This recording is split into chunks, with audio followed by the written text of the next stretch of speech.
Dobrodošli u Mobilni Shopov video pregled modela Sony Xperia C.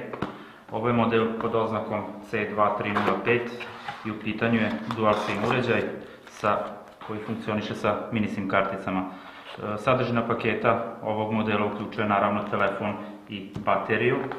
Baterija kod ovog modela nije zamenljiva i u pitanju je litijum-ionska baterija od 2390 mAh, što je sasvim solidno, mada telefonu ovih tehničkih karakteristika je toliko i potrebno definitivno.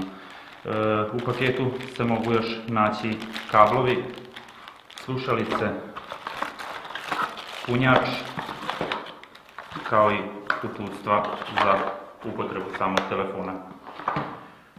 Ovo je model koji se na tržištu pojavio u julu 2013. godine i reč je o telefonu koji je na tržište doneo uređaj odličnih tehničkih karakteristika, prilično jaku konfiguraciju posjeduje.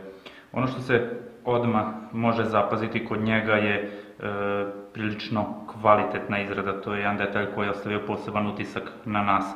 Zadnji poklopac je od plastike, ali to je jedna matirana plastika i s obzirom na dimenzije ovog telefona, on je opremljen sa displejom od 5 inča, možemo reći da ne klizi u rukama. Kontrola s jednom rukom je moguća, ipak potrebno je da korisnik ovog telefona ima možda malo veće ruke zbog samih dimenzija displeja. Sa prednje strane kod ovog modela nalazimo tastere koji su osetljivi na dodir. Centralno je smešten njegov displej, u pitanju je TFT displej od 5 inča. Ovo je displej koji podržava multitouch opciju i na samom Sonyjevom sajtu, s obzirom da je u pitanju, kao što smo rekli, dosta svež model, šturo je objavljena i njegova tehnička karakteristika, znači navedeno je da ima zaštitu displeja, ali nije posebno precizirana koja je to zaštita.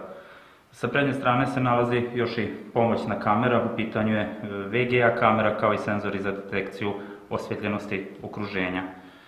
Na desnom boku ovog telefona nalazi se fizički taster za pokretanje kamere, definitivno pozitivna stvar. Mnogi proizvođači u posljednje vrijeme izostave ovaj taster. Taster za pojačavanje, odnosno stišavanje tona, taster za paljenje, gašenje, odnosno otključavanje, zaključavanje samog telefona. Sa zadnje strane nalazimo jedan veliki otvor za zvučnik. Kvalitet zvuka kod ovog telefona je također na prilično visokom nivou.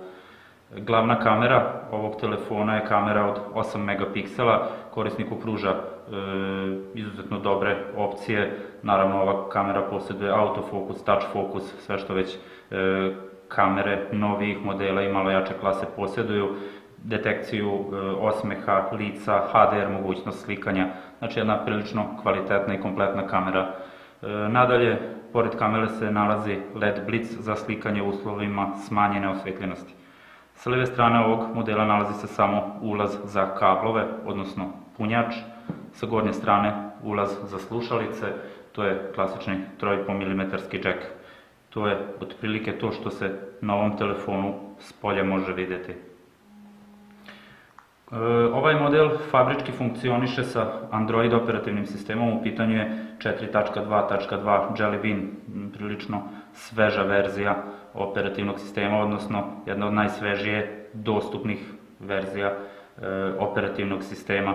On korisnicima pruža izuzetno veliku autonomiju samog uređivanja telefona, znači uređivanja onog što je vama važno, ali i kada su aplikacije u pitanju, ovaj operativni sistem ne zaostaje. Walkman podrška samim klipovima, odnosno muzici, preslušavanje muziku, Facebook integracija, YouTube, Google paket programa, mnogi drugih, Office suite, znači već u početnom paketu aplikacija ovaj model možemo reći da obiluje dosta bogatim izborom aplikacija. Što se tiče hardverske strane ovog modela, on se može pohvaliti sa MTK chipsetom i izuzetno jakim i efikasnim quad-core procesorom. To je procesor od 1.2 GHz i možemo reći da smo iskusili prilikom pretrage pokretanja aplikacija da ovaj model nema nekih poteškoća prilikom učitavanja, zoomiranja, kao što smo rekli, i zahtevnih aplikacija. To se najčešće ogleda prilikom prebukiranja, tako da kažemo, samog telefona sa aplikacijama ili pokretanjem zahtevnih igrica. Sve u svemu, ovaj telefon je apsolutno na visini zadatka. Ovaj model također posjeduje i 1 GB RAM memorije, solidno, ali u odnosu na njegov quad-core procesor mogli smo zamisliti i malo više RAM memorije. Nadalje, ovaj model posjeduje 4 GB interne memorije i mogućnost proširivanja memorije sa microSD karticom do 32 GB. To je opet, kao što smo rekli, jedna definitivno pozitivna strana. Same slike načinjene ovim telefonom i njegovom kamerom od 8 megapiksela su dobre, dobra oštrina. Sve u svemu možemo reći da je i kamera apsolutno na nivou zadatka i definitivno jedan odličan odnos cene i kvaliteta, odnosno ono što taj telefon pruža za svoju cenu. Sa negativnih strana sagledano, ili sa kritičke strane, da se tako izrazimo, zaista ne bi našli mnogo zamjerki. Zamjerka bi mogla da se da na nezamenjivu bateriju, što nije neuobičajeno kod novijih modela. Znači, sam korisnik neće moći da bez asistencije servisa zameni bateriju kod ovog modela. Sa druge strane, njegova pozitivna strana je pre svega njegova dual SIM mogućnost, odnosno istovremena upotreba dve kartice. Prilično velik displej koji odlikuju dobre boje, dobra oštrina, dobra gustina piksela, naravno opet u skladu sa klasom ovog samog modela. Nadalje, kvalitetna izrada, dobra kamera, dobro prilično jak hardverski sastav ovog modela čini jedan od trenutno najkvalitetnijih uređaja kada su u pitanju dual SIM uređaj, znači kompletan uređaj definitivno. Tako da za Sony Xperia C možemo reći da je jedna prilično zahvalna kupovina koja će ispuniti očekivanja i najzahtevnijih korisnika. Ovaj model i mnogi druge možete pogledati i kupiti na našoj web stranici www.mobilnishop.com.